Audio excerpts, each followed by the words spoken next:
Hi, I'm Patty Ann Brown, and you are in the strategy room. Donald Trump now has a narrow lead over Democratic rival Hillary Clinton in the battleground states of Nevada, North Carolina, and Ohio. That is according to the latest Fox News polls of likely voters. Trump's lead is mainly from working-class white voters, while Clinton takes a hit among younger voters and women.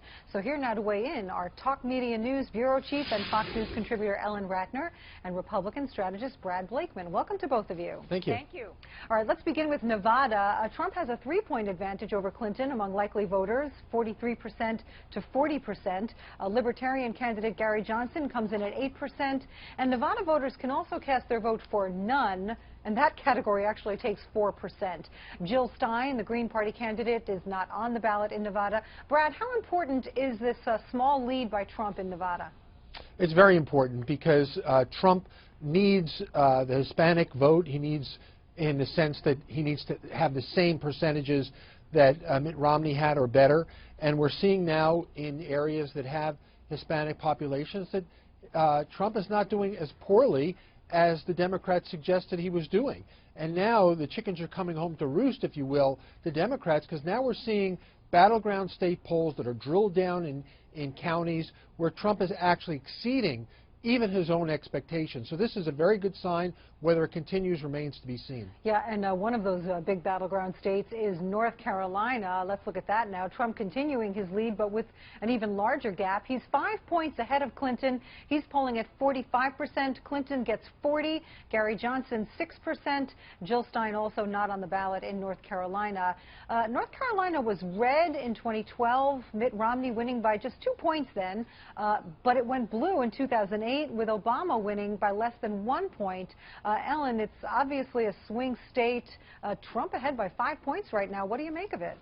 Well, I make of it that the Democratic Party, if they want to win that state or the great state of Ohio, which I know you're going to ask me about in just a second here, and if they're going to win it, they need to get out the African-American vote. And I actually spoke to a friend of mine who's very involved in politics and really understands the African-American vote. And what she told me, and she's African-American, is that they need to get somebody like Michelle Obama or Oprah Winfrey, believe it or not, out there to get out African-American votes. And that would help them win those states. Yeah, and as promised, let's talk about the Buckeye State, Ohio. It's a must-win for Trump, and he is right now up by 5 points there, 42% to Clinton's 37%, with Johnson at 6% and Stein at 2%. Brad, are Trump's leads in North Carolina and Ohio yet another sign that he can win overall? Yeah, I mean, I think that the fact that Hillary has been out of sight, as a matter of fact, she's out of sight today in the next few days because they claim she's boning up for the debate. I think she's convalescing and continuing to have problems from her ailment, and we wish her the best. But certainly if you're not on the campaign trail and you're out of sight, you're out of mind with voters. But Ohio especially is a microcosm of the United States.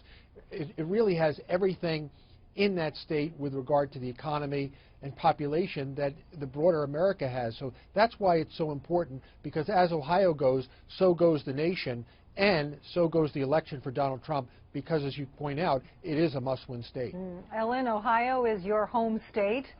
Trump's edge over Clinton here comes mainly from working-class whites. He's up 26 points over Clinton with this group, and also independents, who are giving him a 20-point lead over Clinton.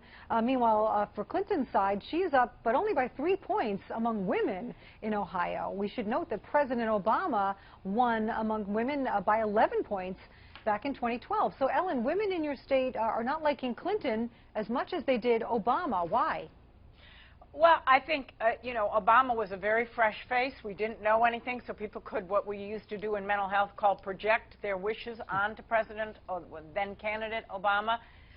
So I think that's why he did so well in Ohio. I think that what's important in Ohio to realize is that, again, Jill Stein and Gary Johnson are making that kind of numbers, which is enough to throw the election one way or the other, that it's very important that people vote for either Democrat or Republican if that's what they're interested in, because, as Brad says, so goes Ohio, so goes the nation. Yeah, that is a good point there. You've got those two other candidates pulling almost 10% of the vote. That is enough to swing this election, possibly. So we'll see what happens there. Ellen and Brad, thank you both, as always, for joining us.